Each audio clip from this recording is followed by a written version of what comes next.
To love you again. Ngan is in extreme crisis, crisis. Everything around her is spinning, turning upside down, especially after Dewey's appearance a few days ago. Why so? Ngan hugged her chest as if suffocating and wondered when thinking about Dewey. Waking up on a pale blue bed, Ngan narrowed her eyes. The scorching sun pierced the thick curtains, emitting a sweltering air into the room. The sound of birds echoing somewhere is not enough to dispel the secret, but on the contrary, makes Ngan even more uncomfortable. Ngan felt his eyes were heavy and wanted to sleep a little more, but couldn't. Waking up with these eyes, puffy and cloudy, all will be interested in her. Honestly, yes, but more curious, she doesn't want to. Ngan stepped into the bathroom, splashed cold water to dispel some of the hot summer heat and covered up the hot, hurried drops of water leaking from the corners of her eyes. Fragments of memories of the old days, dusted by time, suddenly returned, but crumpled, not intact. Incompleteness tore the heart to pieces. Painful. Ngan thought to himself. When the old wound had not yet healed, Dewey returned and gave her burning kisses, as if the separation was unprecedented, and the love that was once so passionate looked at her again with those eyes. Ngan wanted to run away, but stood in front of Dewey, her legs softened and faltered. Ngan wanted to resist, but looked into Dewey's eyes. She knew her power was denied all. It turned out that for a long time, Ngan had not learned to let go of sadness. Greed holds so that until this moment, when the memories that have not been able to fade suddenly come back, Ngan used to love Dewey very much, but what she received in return was only a responsibility of love. Ngan knew that from the very first moment he entered his world, but Ngan of that day still believed in love, believing that one day, as long as his sincerity was big enough, Dewey would turn to look at the love in front of him. She gives. Dewey turned to look at the real thing, but not the eyes of a person in love. Those eyes of a person who regrets the love of a fool, forgiving without consideration, suspicion. The eyes of a person who always see the smile of the fool in the most crooked twists of life. Although it is not love, it is also love. The word love is on the border of the word love, but has never crossed the word love to reach it. After all, the time cycle is always fierce and faith is never infinite. Chief. Stepping out of the bathroom, Ngan found the brown copper wallet Dewey left the night before, only now she discovered. Perhaps while entering the bathroom in a drunken stupor, Dewey accidentally dropped it without knowing it. Ngan was stunned. The wallet she gave Dewey after a business trip more than a year later, he still kept it, the last gift, the days of love. Ngan suddenly felt strangely nervous, did not know inside the other wallet, the umbrella. The small image has been filled by someone's silhouette. Despite being cold and indifferent to love after months of separation, Ngan still could not stop caring about the person receiving that love. At that time, when giving a wallet to Dewey, Ngan put his almost only picture in it. Ngan does not like to take pictures, nor does he like to show his photos, but with Dewey, it is different. She knew that those warm, responsible concerns would one day be exhausted. Ngan wanted Dewey to remember her. The feeling when thinking about the person you love the most forgetting about you, and your image disappearing faster than the dust in that person's mind is really, very scary. The day he said goodbye to Dewey, Ngan found himself brave but stupid. For a long time, Ngan was haunted by that thought. At night, lying down on the pale blue bed, Ngan found herself unable to breathe. Until the tired breathing returned to put Ngan to sleep, the shadows of Dewey existed and haunted incessantly. The person who took the initiative to break up was Ngan, so that in the end, the most obsessive, tormented person was still her. Ngan was very afraid of the person who turned her back first, so she tried to take the initiative, but in the end, the person who hurt the most was still her. That's it. There are many times in life when trying to change the appearance, the essence does not change. It's like half the damage is still the same damage. Ngan did not know that during those 3 years, the time when friends mentioned Dewey as his lover, Dewey had a minute to think of Ngan with the affectionate thought that lovers often give to each other. Ngan only knew that she was from an optimistic and passionate girl who was suddenly afraid of love, suddenly afraid of losing the love she was holding, afraid of losing the son who became as important as breathing. Although from Dewey's side, Ngan received a lot of disappointment, the disappointment gradually killed faith, but the love did not stop. Love without believing, love in vain, that kind of love, dangerous, extremely dangerous. During the time of loving Dewey, Ngan always had to compete with the girl who was his past. Dewey did not tell, but Ngan discovered and felt it himself. Exactly 1 month after the day the truth about Dewey's indifferent attitude was revealed, Ngan thought it would be best for her to stay away from him. Ngan defaults that she should not and has no right to be jealous for no reason. The image of that girl probably still holds in Dewey's wounds so great, so big that his love and affection in Ngan is so intense and so exposed that it is not enough to fill it. Dewey met Ngan early in the morning when Hanoi was in a heavy rain. An impressive girl in her open, strong and straightforward way of talking. Just like someone who has been gone for a long time. Dewey could not deny that he was instantly attracted, what kind of emotion he himself could not know. Both uneasiness in the face, fear and a little doubt. It was the mixed emotions that rekindled in that heart that took away from Dewey a long time for Ngan to come to him, then continue to love and leave him. Dewey does not justify his feelings for Ngan without the obsessions of his first love and the image of that girl. He didn't mean to hide, just afraid of having someone hurt like him, for a long, long time. The past is over, but why can't Dewey open his heart to anyone else? Or maybe the love in Ngan is so passionate that Dewey can't feel any of his initiative in it, just Ngan. Dewey always sees Ngan smiling, the most crooked parts of him. The smile that contains both hurt and suffering behind always makes Dewey slightly ache.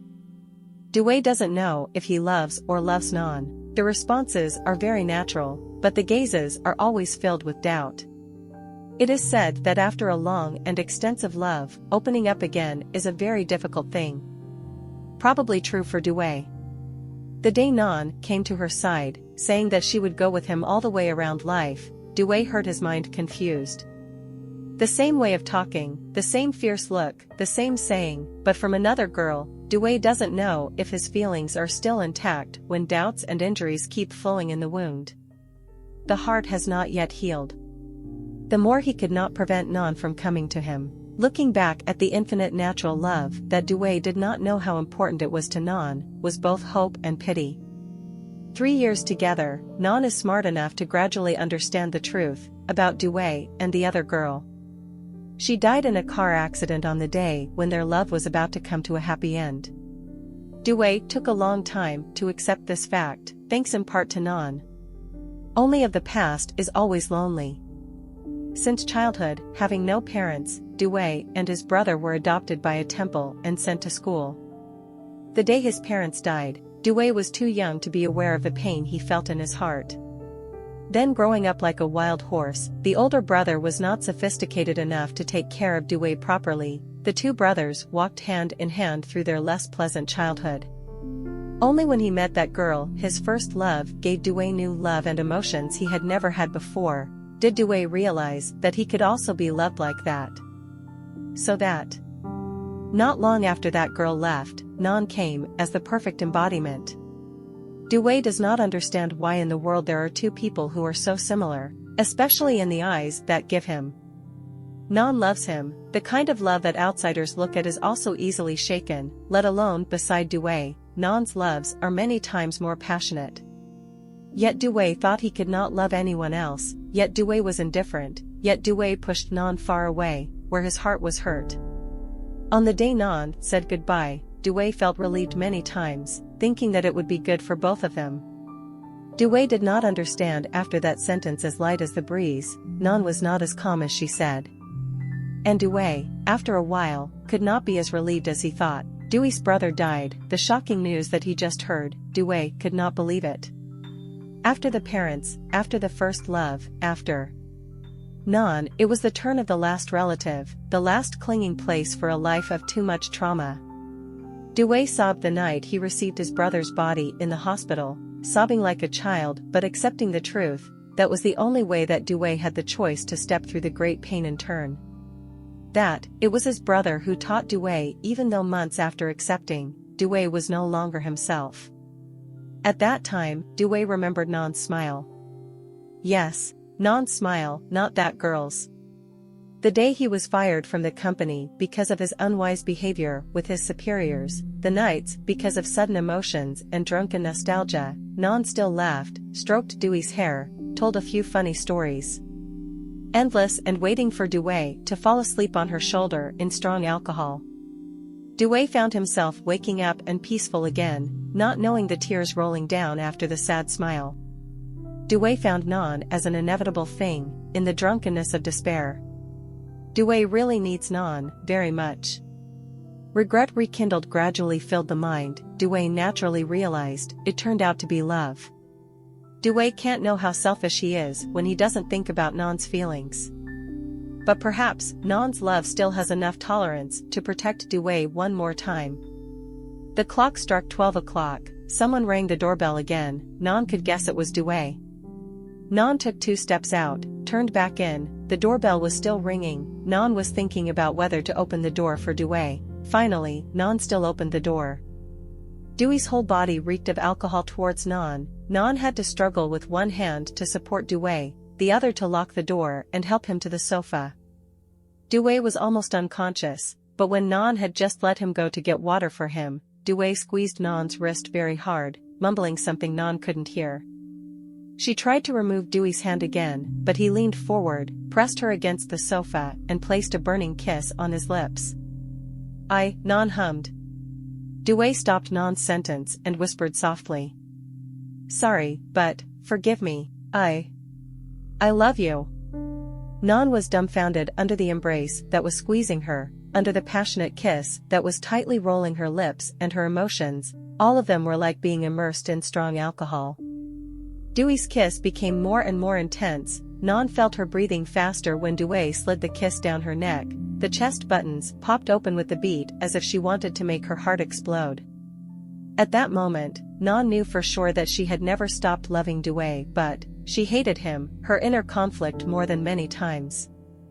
Ngan suddenly burst into tears, pushed Dewey out and ran away. Dewey remained alone in the empty room. The hot tears of Ngan bong on his cheeks seemed to awaken Dewey. Who are you, and what are you doing? Why did she come to Ngan at this time? She was already suffering enough for him. Dewey did not understand the cause of that kiss, only knew himself, thirsting for love. The emotions that were never there in Ngan suddenly flashed.